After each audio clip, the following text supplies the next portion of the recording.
O woe to me, for what I fell short of my duty to Allah. 40. Prescription is not a cure. Some Muslims think that it is sufficient to recite the formula of faith. They think that it is enough that the Holy Quran is a heavenly and a religious book. They keep it on a shelf. On a high shelf. They do not read its verses with introspection. They do not act upon its exalted method of living. However, if a doctor writes a prescription, one does not act in this way. That is, keep it in the pocket and feel content with it, or keep it on a high shelf. One does not rest till one purchases the medicines prescribed in it until one takes them. It would certainly be illogical to go to a doctor, get a prescription from him and just sit at home. Common sense prevents such behavior. Disbelief is not the only spiritual disease. There are some other Muslims who act upon some of the Quranic commands. For example, they offer prayers, keep fasts, etc. But there is no soul of life in their actions. They ignore other teachings of the Quran. Over and above this, they consider themselves owners of, called Salim, an immaculate conscience. They think that divine retribution prescribed for spiritual diseases concerns only the disbelievers. Due to this wrong notion, they become proud and continue in this compounded ignorance forever. Compounded ignorance is that they are ignorant of their ignorance. They have a mistaken notion that the only spiritual disease is disbelief. It is only one of its kinds. There are many other spiritual ailments, and Quran has mentioned their cures in various places. Despite being a Muslim, one can be afflicted with spiritual diseases. The following 2 verses are sufficient to prove this statement. If the hypocrites and those in whose hearts is a disease and the agitators in the city do not desist, we shall most certainly set you over them. 41. And that those in whose hearts is a disease and the unbelievers may say, what does Allah mean by this parable? 42. As you see, both these verses mention Muslims who have disease in the heart, which is why they are mentioned separately along with the disbelievers and hypocrites. Now who is that Muslim who has never been a target of changing thoughts and satanic whisperings? Who has remained steadfast in all his service and never looked towards or attracted by evil? Who could claim to be absolutely pure of selfish desires? All these are some of the diseases of the heart, and polytheism is just one of its kind. Allah says, and most of them do not believe in Allah without associating others with Him. 4343.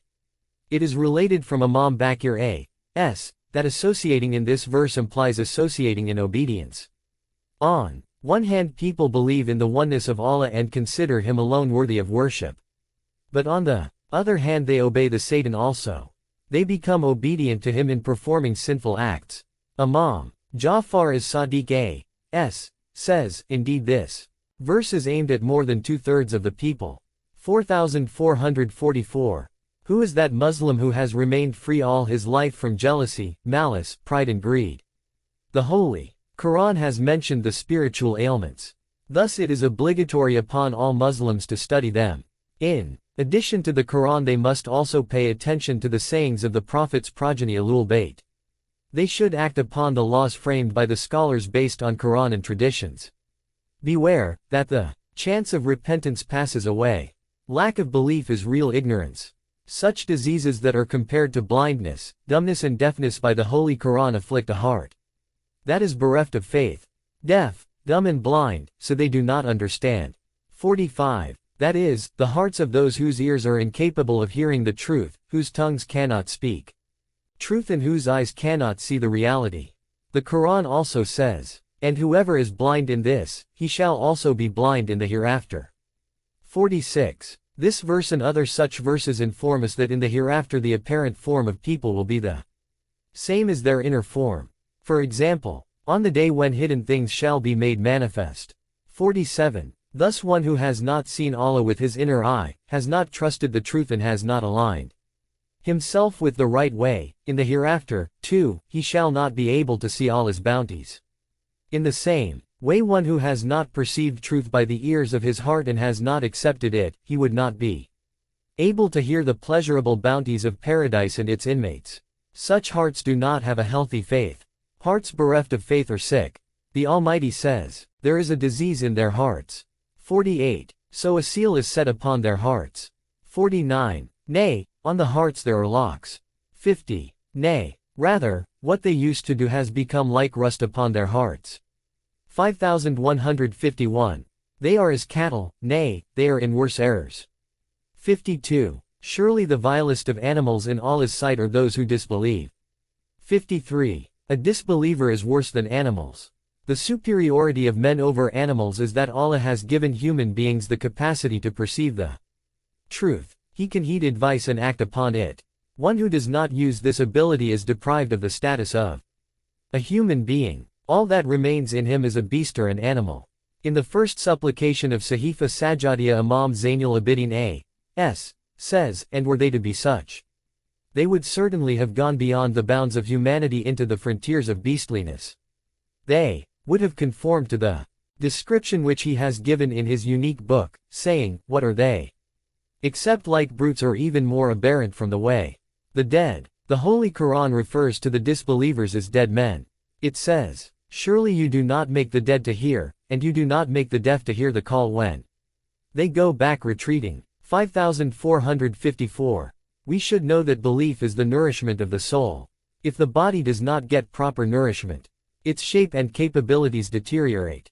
If this continues, the capacities are destroyed completely. This ultimately leads to death. The same can be said for a soul that lacks belief.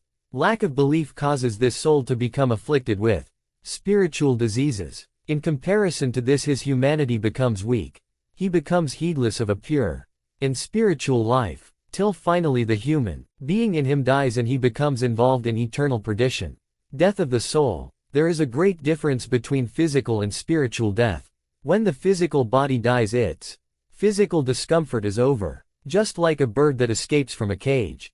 However, even after the death of the soul, its pain does not terminate. Not only one is troubled by the spiritual ailments, one is also tortured by the bad morals that are the consequences of this. Then therein he shall neither live nor die. 55. He shall be involved in a life-death struggle. He would not die so that he could get rid of the pain. Neither would he get a life of comfort. The Holy Quran also says, is he who was dead, then we raised him to life and made for him a light by which he walks among the people, like him whose likeness is that of one in utter darkness whence he cannot come forth. 56. Similarly the verse, whoever does good whether male or female and he is a believer, we will most certainly make him live a happy life. 57. These verses prove that apart from this animal life, man also has another kind of purified life. One must obtain such a life. Traditions have compared it to the spirit of faith Ruhul Iman. One who possesses this life remains forever in peace and safety and in such a well-being that there is no existence of fear or terror. He gains everlasting joy and happiness. Why should he not be pleased? He can see, hear and feel such things, as the other people are incapable of. A person whose humanity is alive is submerged in the sea of divine friendship in this world and the hereafter. He remains happy due to his proximity to Allah. More ugly than a monkey. As we have mentioned, the outward appearance of man shall resemble his inner self. Everyone will be raised in his spiritual form. All those who are evil in this world and possess beastly qualities, those that are beyond the frontiers of humanity and lack the spirit of belief or a purified life, they shall be deprived of the real elegance on the day of judgment. They shall be raised in terrible forms. Muhaddith Faiz has quoted a tradition in his book Ainul Yaqeen. People shall be raised in such terrible forms that monkeys and pigs are better. For more details please refer to my book Ma'ad. 58.